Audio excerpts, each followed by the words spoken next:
الحمدللہ رب العالمین والصلاة والسلام علی اشرف الانبیاء والمرسلین نبینا محمد وعلی آلہ وصحبہ اجمعین اما بعد فاعوذ باللہ من الشیطان الرجیم بسم اللہ الرحمن الرحیم۔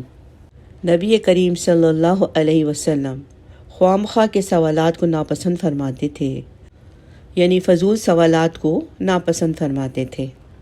جناب عاصم بن عدی رضی اللہ تعالیٰ عنہ بیان کرتے ہیں کہ رسول اللہ صلی اللہ علیہ وسلم نے خواہ کے سوالات کو ناپسند کیا اور ان کو بہت برا جانا۔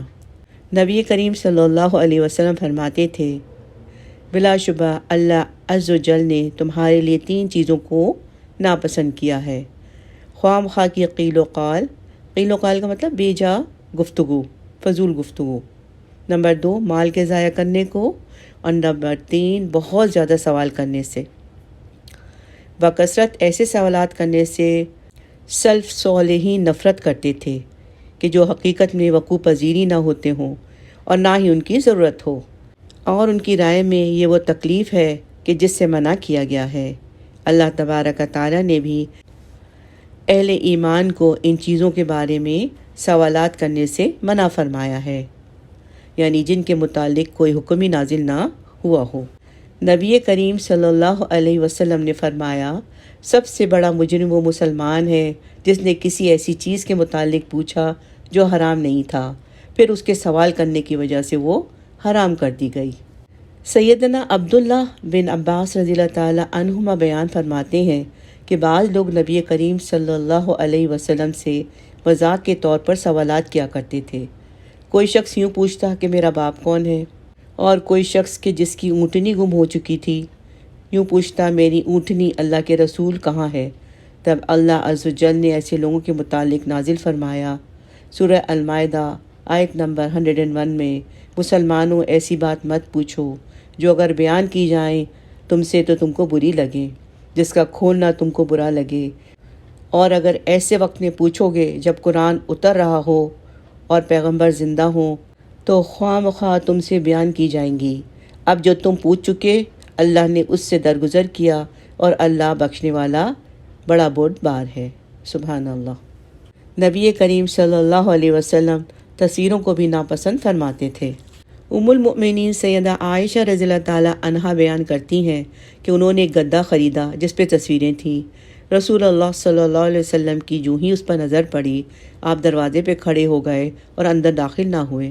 سیدہ عائشہ رضی اللہ تعالیٰ عنہا بیان کرتی ہیں، میں نے آپ صلی اللہ علیہ وسلم کے چہرہ مبارک پر ناپسندیدگی کے آثار دیکھے تو عرض کیا، اے اللہ کے رسول، میں اللہ کی بارگاہ میں توبہ کرتی ہوں اور اس کے رسول صلی اللہ علیہ وسلم سے معافی مانگتی ہوں، فرمائیے مجھ سے کیا غلطی ہو گئی جو آپ اندر تشریف نہیں لا رہے۔ رسول اللہ صلی اللہ علیہ وسلم نے دریافت فرمایا، اس گدے کا کیا معاملہ ہے، یہ کیسے یہاں آیا؟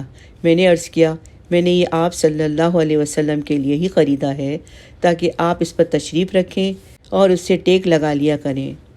رسول صلی اللہ علیہ وسلم نے فرمایا، بلا شبہ اس طرح کی تصویریں بنانے والے لوگ قیامت والے دن عذاب دیے جائیں گے، اور ان سے کہا جائے گا جس چیز کو تم لوگوں نے پیدا کیا ہے، یعنی انہیں کوئی شکل اور صورت دی تھی، اسے زندہ کر کے دکھاؤ۔ اور آپ صلی اللہ علیہ وسلم نے یہ بھی فرمایا، جس گھر میں جاندار چیزوں کی تصویریں ہوتی ہیں اس گھر میں فرشتے اللہ کی رحمت لے کر داخل نہیں ہوتے۔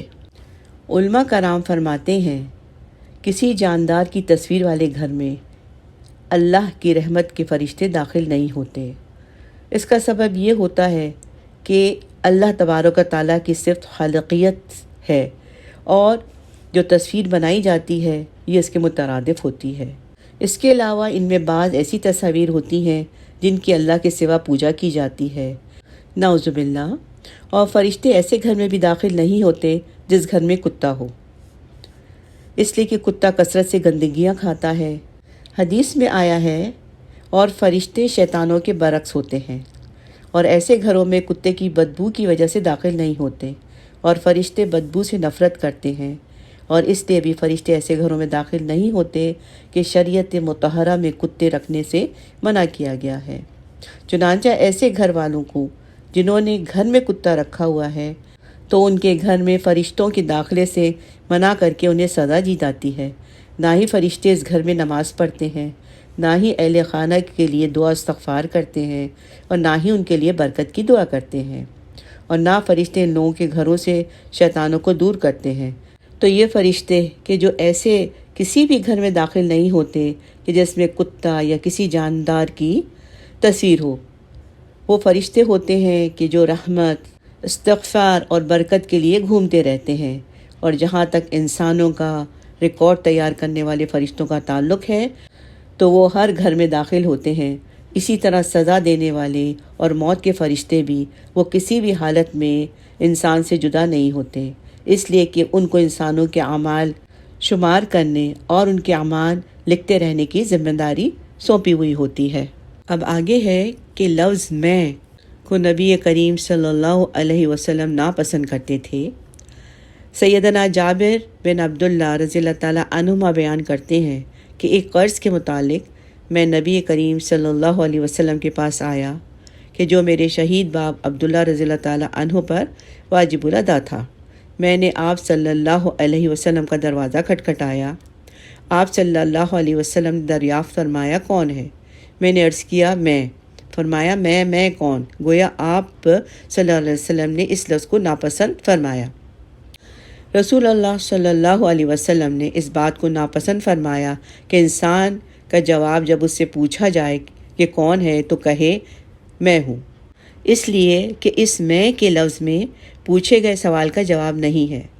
چنانچہ افضل اور بہتر طریقہ یہ ہے کہ آدمی اپنا نام بتلاتے ہوئے وضاحت سے کہے میں فلاں ہوں اور اپنا نام بتلائے۔ لوگوں کے ہاں اپنی آواز کی پہچان پر آدمی اعتماد نہ کرے۔ آوازیں تو ایک دوسرے سے ملتی جلتی ہوتی ہیں اور لفظ میں جواب میں آواز کی پہچان کے لیے کافی نہیں ہے۔ ابن جوزی رحمۃ اللہ بیان کرتے ہیں کہ لفظ میں کی ناپسندیدگی کا سبب یہ ہے کہ اس میں تکبر کا شائبہ پایا جاتا ہے۔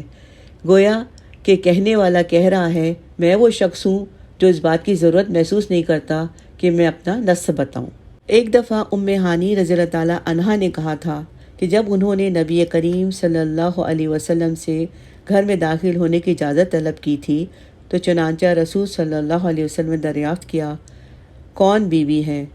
آپ رضی اللہ عنہا بیان کرتی ہیں میں نے کہا میں آپ کی چچا کی بیٹی ام ہانی بنت ابو طالب ہوں۔ یہ سن کر نبی کریم صلی اللہ علیہ وسلم نے فرمایا مرحبا ام ہانی مرحبا۔ اس میں بھی کوئی مذائقہ نہیں کہ جواب دینے والا اپنا پورا نام بتا دے۔ سبحان اللہ، ہمیں نبی کریم صلی اللہ علیہ وسلم کی سنت سے کسی کے گھر میں داخل ہونے کی اجازت لینے کا احسن طریقہ معلوم ہوا، الحمدللہ۔ تو آئیے دعا کرتے ہیں کہ اللہ سبحانہ تعالی ہم سب کے دلوں میں اپنی اور نبی کریم صلی اللہ علیہ وسلم کی محبت ہر چیز سے بڑھ کر پیدا کر دے، آمین یا رب العالمین۔ بارک اللہ لی ولکم وآخر دعوانا ان الحمد للہ رب العالمین وصلی اللہ تعالی علی نبینا محمد وعلی آلہ وصحبہ اجمعین، آمین۔